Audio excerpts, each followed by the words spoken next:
Welcome to the new Camtasia Studio.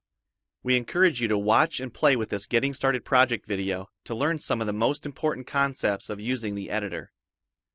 If you want more in-depth tutorials that will walk you through the entire process of recording, editing, and sharing your videos, then please watch the Getting Started tutorials using this link under the Help menu. The editor is divided up into three main areas: the clip bin, the timeline, and the canvas. The canvas is where you see your video during playback and can move, resize, and reposition all media however you want. The timeline is where you assemble and edit your video. At the top of the timeline, tick marks represent time in terms of minutes and seconds.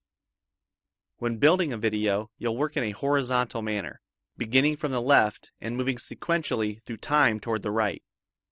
The tracks are layered on top of each other, so media you add on higher tracks is viewed on top of media on lower tracks in the canvas. For example, this callout is placed on top of the video track on the timeline, and therefore is on top of the screen video on the canvas. If I drag the video track on top of the callout on the timeline, the callout is now hidden behind the video on the canvas. Use the zoom slider to magnify the view of the timeline. This is very helpful when making precise cuts and selections, like removing ums in your audio. New media can be dragged and dropped on an existing track, or a new track is automatically created when media is dropped at this location at the top of the timeline. To change the position of a clip on the timeline, just drag it. To change the duration of a clip, drag the edges in either direction. An important part of the timeline is the playhead. To view your video, click play. Notice how the video and the timeline's playhead stay in sync. Click anywhere along the timeline and the playhead moves to that point.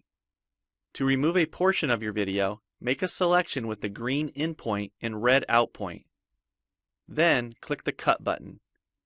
If you don't want media cut on a specific track, just click the lock icon. If you make a mistake while editing, press Ctrl-Z on the keyboard to undo, or choose Edit Undo. Double-click the playhead to deselect. Next, we'll look at the clip bin in the library. The clip bin holds recordings, audio files, images, and title slides being used in the project you're currently working on. The library stores video clips, intros, callouts, title slides, and other media assets you want to use from project to project. It is pre-populated with professional content you can use in your videos. You can download more media from our website by clicking this link. You'll find a lot more music, callouts, and animated titles to use in your projects, and it's all free. Once you find something you like this callout for example, just drag it to a track on the timeline and resize and reposition it as needed. Double-click the callout on the canvas to open the Callouts tab and edit the text, or change any of the text properties like color or size. You can find a number of other callouts to use in your projects by expanding this Shapes menu. You've probably noticed the video zooming in and out at times, for example here when it's zooming into the timeline. To learn more about adding and customizing zoom and pan animations to your video, check out the other Getting Started tutorials on our website. We've talked about some of the tabs already, but be sure to explore the others for adding and editing special effects.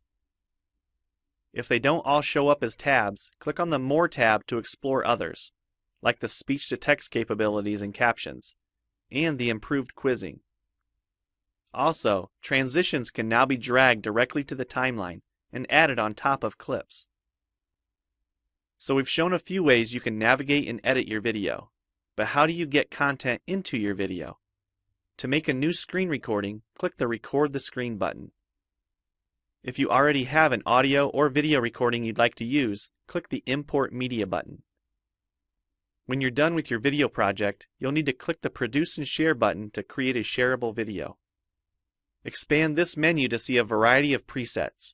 We have a new video player that plays back your MP4 video and includes other interactive features like table of contents, closed captions, quizzes, and even hotspots. These features are available when hosting your video on TechSmithScreencast.com or the video and player on your own web server. This player provides playback on multiple devices with just one video, whether it's a phone, tablet, laptop, or desktop computer.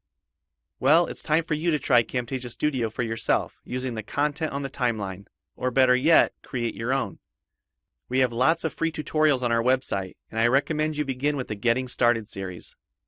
Also, the help file inside Camtasia Studio tells you how to use each of the Camtasia Studio features and applications. One last thing, if you ever want to open this Getting Started project again to view or practice with, use this link here. Thanks for watching, and we hope you enjoy Camtasia Studio.